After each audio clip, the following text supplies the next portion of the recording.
Mga kaigsunan, maayong buntag na usab kaninyong tanan. Adlaw karon nga Biyernes sa Pizza G sa bulan sa December 2021. Atong gipasalamatan ng Dios sa dugang na usab nga adlaw mga igsoon ngayang gihatag kanato aron nga padayon nato nga mahatod ang pulong sa Dios. Diha kaninyo mga kaigsunan. Magprayo na ta.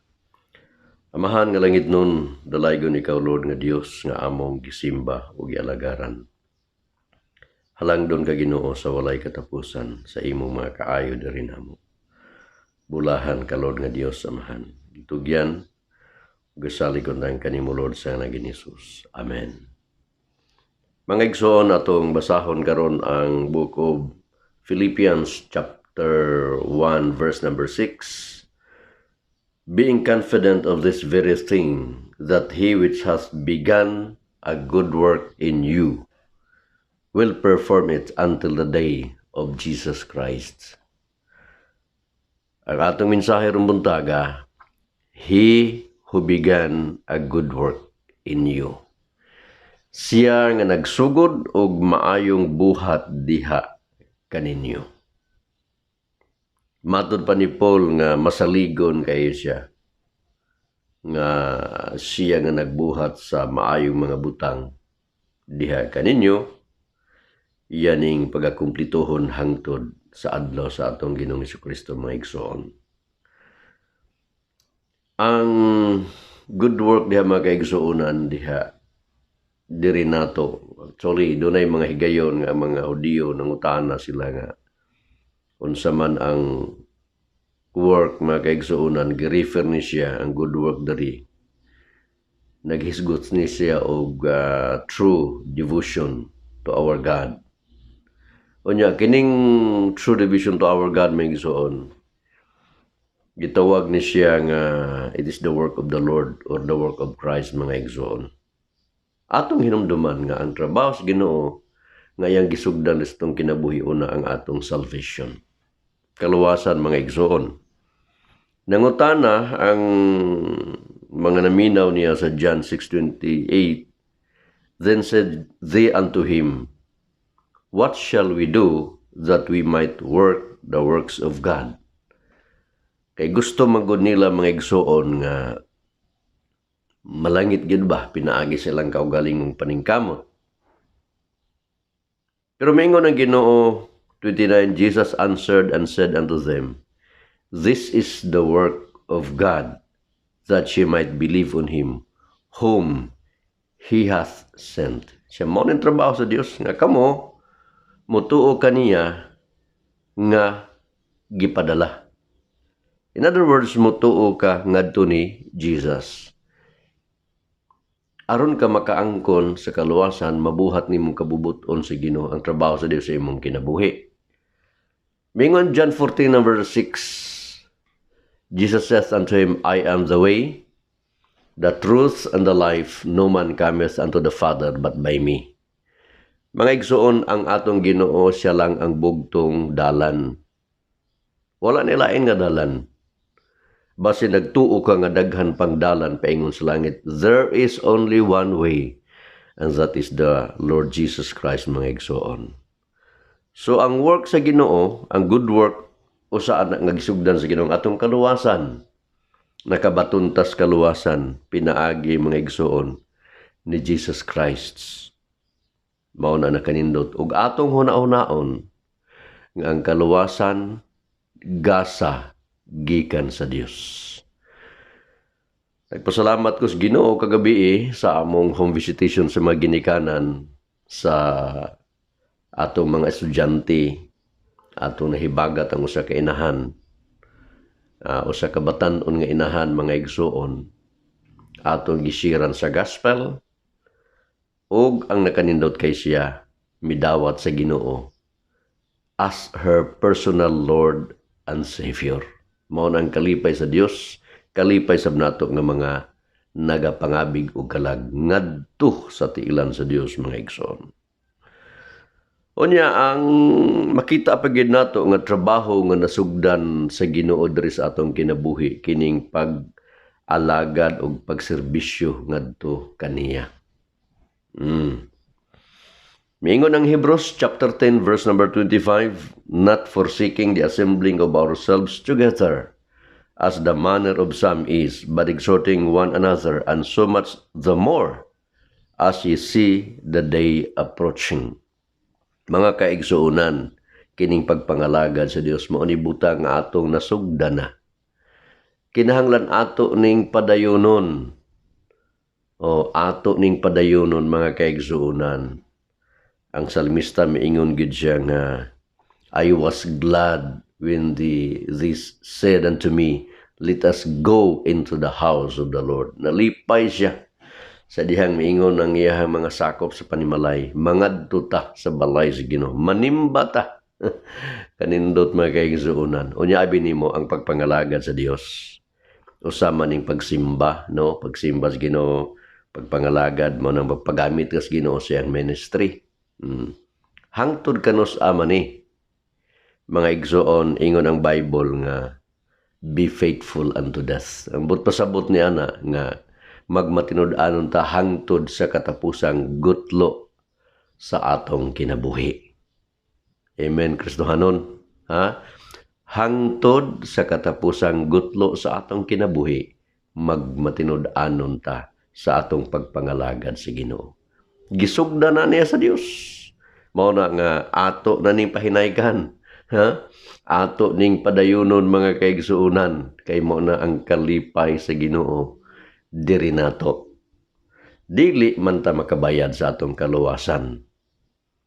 Dili ta kabayad. Pero sa atong pagpangalagad sa Ginoo mao na ito ikabugti ngadto niya. Nga human ka maluwas, ang kaluwasan nga imong naangkon, imong i-share sa uban. Sa diha nga ma-involve na ka sa paghatag o gospel tracts, sa diha nga na-involve na ka sa pag-soul winning, sa pag-handle ng mga Bible studies, diha magisuon, nag-alagad ka na sa Ginoo ni ana. Ikatulo, giving to the work of the Lord. Mao na ang good work nga na sugdan sa Ginoo sa imong kinabuhi ug miingon ang Bible ato ning padayunon hangtod sa pagbalik sa Ginoo. Abi nimo mga igsoon, abi ninyo, ang pribilehiyo biya sa paghatag karon nga ni apatas kalibutan. Kay kung tuan na ta sa langit, wala na nang paghatag dito mga kaigsuonan financially, pag-support sa iyang buluhaton. Dinira na siya nga privilege nga atong maangkon ni ining dapita sa kalibutan. Dinira sa kalibutan ni sa migsoon. One time, gisugo sa Dios si Moses nga magtukod og tabernacle kay didto ang Ginoo makigtagbo sa mga katawhan niya mga igsoon, mga balaan niya mga katawhan. O maulagi kay magtukod man og tabernacle, kinahanglan og kwarta, katong mga in-kind, gidala, apil na itong mga gold, silver, o katong mga panghimo sa mga dekorasyon sulod sa tabernacle may igsoon. Abi nimo unsay giingon si Ginoo ngadtong Moses, speak unto the children of Israel that they bring me an offering of every man that giveth it willingly with his heart, he shall take my offering. Kanang word nga gigamit diha, giveth it willingly. Kinahanglan dahil mga igsoon, sa ilang panahon sa gigamit nga mga materyales sa pagtukod sa tabernacle, katurang mga willing. Katong dili gusto, wala gipugos kay lisod man kaayo nang magtukod ka og balay sa Dios. Lisod man kaayo nang nagbuhat ka sa buluhaton sa Ginoo niya pinugos.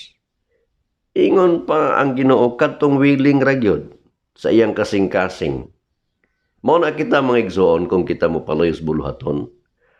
Himuag gyud nga kanang willing nga kasing-kasing. Kay ingon ang Bible, God loveth a cheerful giver. Kung sa imong paghatag wala kay kalipay, wala na gihigugma sa Ginoo. Kinahanglan gyud mga igsuon nga ang paghatag nimo inubanan gayud sa kalipay. Nindot no? Inubanan gyud sa kalipay. Exodus 35 verse 5, take ye from among you an offering unto the Lord. Hinumdumi ha, ang offering para sa Ginoo. Nagtukod silang tabernacle, pero ingon ang Bible ang offering para sa Ginoo. Kita, nagpadayon tag-build sa atong church building, pero ang atong offering para sa Ginoo. Sama sa atong first fruits offering, first fruits commitment, free will offering commitment, para sa Ginoo. Pero ato nang gamiton aron pagtukod sa church building para sa Ginoo. Mo na nga kung naa kay ginahimo, ginahatag para sa Ginoo, dili para sa tao. Kay kung para sa tao mga igsuon magsilos ang Ginoo na para sa Ginoo, wala mingon ang Bible nga para ni Moses, wala. Para sa Ginoo. An offering unto the Lord mga igsuon. Whosoever bisan kinsa is of a willing heart. Bisan kinsa kato nga willing nga kasing-kasing padad-a siya offering. An offering of the Lord. Kinahanglan gid migsuon nga para gis Ginoo, mao gini di nato kalimtan. Nga kung maghatag ta para gyud sa Ginoo mga igsuon. Gold and silver and brass ug uban pa mga igsuon na mention. Pero ang akong gi-drive diri nga kung mag-offer ta para sa Ginoo, dayon ka nang dunay willing nga kasing-kasing, malipayon nga kasing-kasing nga mohatag sa Ginoo. Maunay gihigog mas Ginoo ang malipayon nga nagahatag. Dayon, Exodus 35 verse 21. And they came, everyone whose heart stirred him up, and everyone whom his spirit made willing. Ang mitunga mga igsuon sa diha nga nagsugo si Moses, kadturang mga tao nga willing mohatag. And they brought to the Lord's offering, to the work of the tabernacle of the congregation. So una, gihatag nilang offering sa Ginoo para sa tabernacle og sa tanan nga mga serbisyo sa mga balaan nga mga sinina, mga gamit. Nindota mga igsoon. Kanang imong kasing-kasing nga maghatagon sa buluhaton, gisugdan na nas Ginoo ato nang padayunon, imo nang padayon, hantod kanos aman pastor. Now, huna-hunaon na to maigsoon, abi nimo ang muhatag kanimo og willing heart sa pagbuhat ni ana. Ang Dios sab mismo. Ang Ginoo mo initiate sa imong heart, hatag kanyang willing heart, mo tong malipayon ka nga mohatag. Pero doon ay uban nga, wala pa gid matandog sa Ginoo, adi pa gid sila willing, lisod kay nila ang paghatag na wala pa makasugod ang Ginoo silang kinabuhi, pero ikaw nga naanad na, nasugdan na sa Ginoo, iyaning tiwason. Ang buto sa ini, nga iyang i-carry it forward to completion. Pagpadayon, pagkumplito, he would perfect it. Iyaning gitawag nga i-carried through to the end. Abi ninyo maigsuon kini biyang mga butang ani anato piyal rebenes Ginoo. Wala biatay gitawag ring atua. Ang tanan piyal ra sa Ginoo. So hinumdumin siya.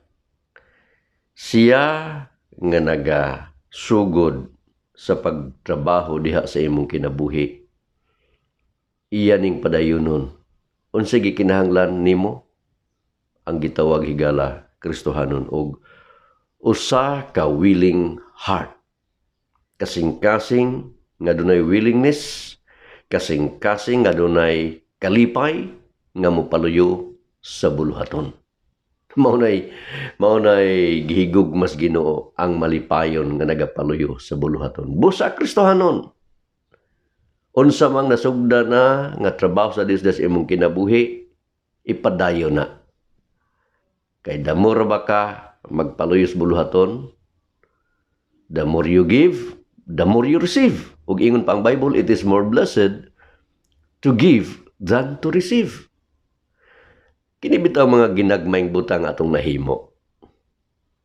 Mo kuan ba na sa migsuon kanang dili ba na kalimtan sa mga taong nahimuan nimo ug maayong mga buhat. Musulti lang ko ninyo no. Kagahapon nagoy kahibagat nga usa ka pastor nga tiguang na siya. Na samtang nagkulkulo ka bildo mi sa istorya mi ana mahitungod siyang kinabuhi. Doon na siya sideline. Sa pang mga butang nga mong gisgutan, may come up sa akong mind. Ako nagtuong ang Ginoo nag-deal, nag-lead. Tudlo na ako nga. Hatagan ako sa gamayng amount para pang paniud to. Gamay ragod. Kanang igor ragod ang tao maka-kaon. Ako siyang hatagan og 70 pesos. Mga igsoon, imo ba gyud nga ma-describe ang kalipay nga iyang gibati. Nga bisan sa kagamay nga kantidad, nalipay siya nga nakadawat niini. Unya, kung imo nang gihimo in the name of the Lord, dili ka kawadan sa balos. Tubig lang gani, di ka kawadan sa balos. Mao na siya makaigsunan nga, usag yun kadako nga pribilehyo, nga ang kining-kinaiya sa pagkamanghihatagon, gisugdan na sa Ginoo sa imong kinabuhi. Padayon na kay doon na pa'y daghan pang mga blessings nga imong maangkon. Gikan sa Ginoo. So, daghang salamat mga kahigalaan, kininyong higala, Pastor Jonathan Colonia. Maayong buntag, o ang Diyos padayong magpanalangin kaninyo.